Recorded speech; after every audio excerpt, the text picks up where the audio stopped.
Hello, you're watching Eye on Africa. I'm James Creedon. These are our headlines this evening. Kenya awaits the results of Tuesday's election, and it's still too close to call for the two frontrunners, Raila Odinga and William Ruto. Will bring you all the latest. Antony Blinken has arrived in Rwanda after having visited DR Congo. He is expected to address tensions between the two countries over accusations Rwanda supported the M23 rebel group active in eastern DR Congo.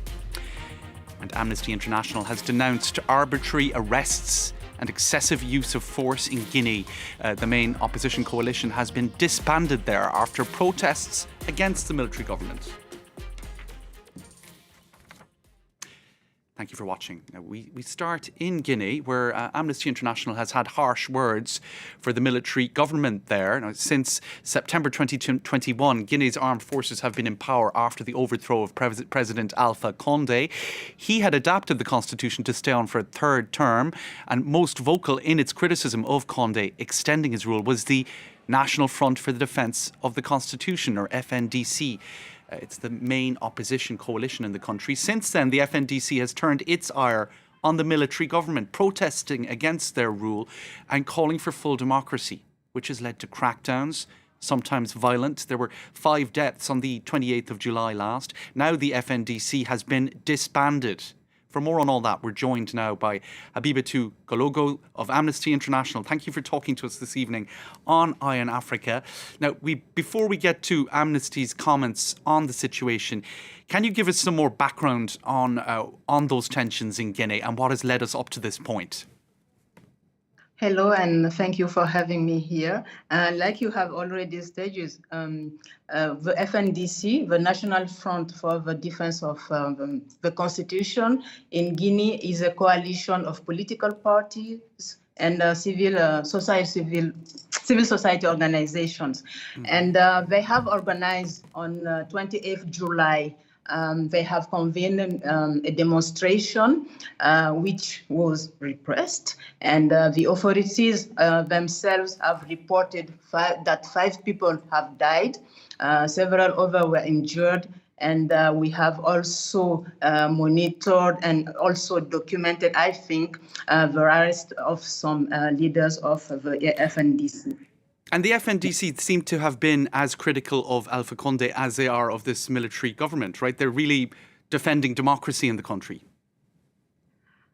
Yes, they are, because so far they have been organizing peaceful demonstrations, which is allowed by the Guinean constitution, as well as the other treaties and conventions that the country has signed. So tell us what Amnesty is criticising. I mean, we saw those 5 deaths on the 28th of July, and now the FNDC has been disbanded. What precisely has Amnesty had to say about the situation? The situation is concerning because we have heard that last Monday, 2 days ago, the Guinean authorities have decided to dissolve the FNDC. And we think that this is part of repressive measures that the government is taking. And also, we have, like I said earlier, FNDC has been organizing peaceful demonstration ever since, and they had also planned to organize one next week, and just to denounce the way the transition is managed. Okay, unfortunately, we've run out of time, but there's so much more to say, of course, on that complex issue and how it could be resolved. But thank you for your thoughts from Dakar, Habibatou Galogo. Thank you. In Kenya, turnout was way down in Tuesday's election. While voting took place without incident, only 12 million Kenyans turned up at the polls, well short of the 22 million that authorities hoped would cast their ballots. Now, the Electoral Commission has until the 16th of August to announce final results, and it is thought to be too close to call between the two frontrunners, the main opposition leader Raila Odinga and the outgoing Deputy President, William Ruto. Vivian Wandera has more from Nairobi. Almost 24 hours after Kenyans cast their vote, the Independent Electoral and Boundaries Commission is yet to start tallying the presidential results from all over the country. As of Wednesday, Almost all the Form 34As had been electronically sent to the National Tallying Center in Nairobi. Now, a Form 34A is the first form used to tabulate the results of the presidential poll. However, these forms must also be delivered physically to the National Tallying Center in Nairobi, and as of this afternoon, none of them had been delivered. Now, the Electoral Body's chairman, Wafula Chebukati, spoke to the media this afternoon and explained why this process is taking a little bit longer than Kenyans expected. The law requires us to compare the images of Form 34A against the original Form 34As. And so we are not doing any tallying now until we start receiving the original Form 34As from our returning officers.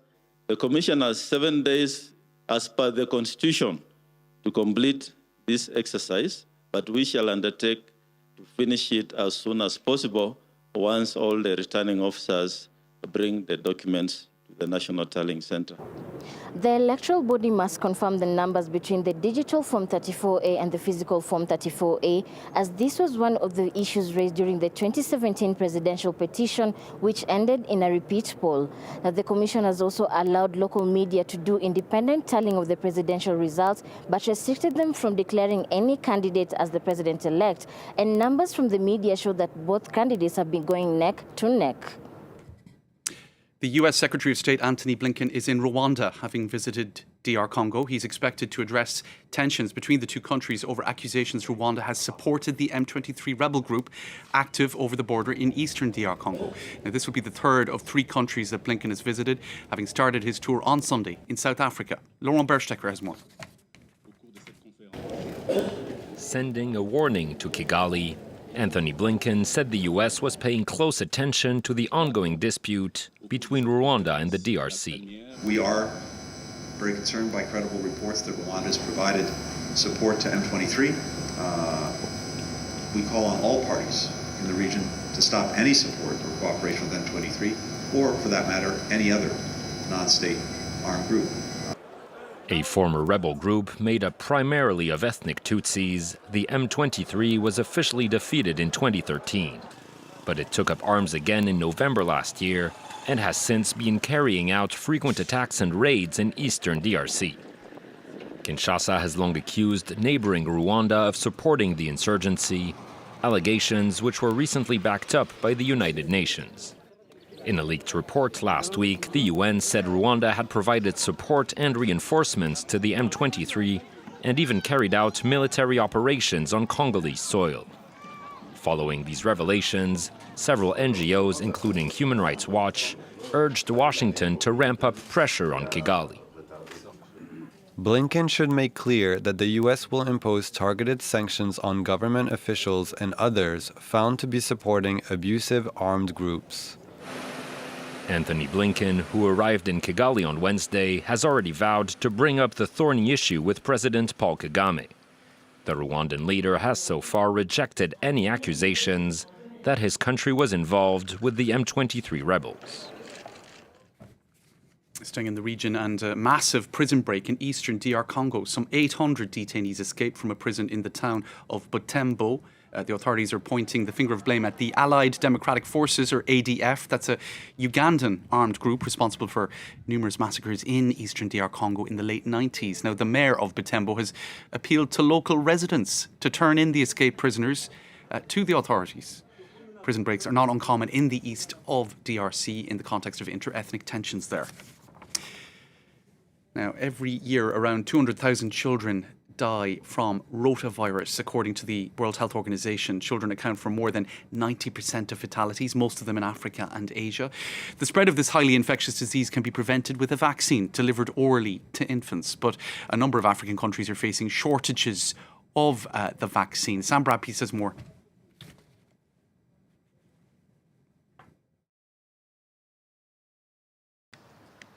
Senegal, Tanzania, Kenya and Cameroon are among the African countries now facing a shortage of rotavirus vaccines. The vaccine shortfall seems to stem from the British pharmaceutical company GSK, which is one of the main vaccine producers. GSK cites manufacturing difficulties as a reason for reduced supply. Gavi, the UN-backed global vaccine delivery scheme, said that GSK has reduced its contribution by 10 million doses per year starting in 2022. Here in Senegal, the health authorities are hoping to source rotavirus vaccines from another vaccine manufacturer, i.e. not GSK, but the head of the country's national vaccination program told me that reserve stocks were under pressure. Now, it's been labelled as the new era of African football. The CAF, or Confederation of African Football, has approved the launch of the Africa Super League for the continent's best football clubs. It's hoped the league will grow investments, sponsorship, development funds and improve infrastructure for football across Africa. Let's take a listen to Patrice Motsepe. He's the president of the CAF. The African Super League is one of the most exciting developments in the history of African football. And the objectives in terms of what we are trying to achieve is very clear. Number one is to make sure that African football, and this is club football, is world-class, competes with the best in the world. All right, that brings us to the end of tonight's show. It was produced by Camille Nedelec. Thanks to her and all the team. Thanks to you for watching. Good night.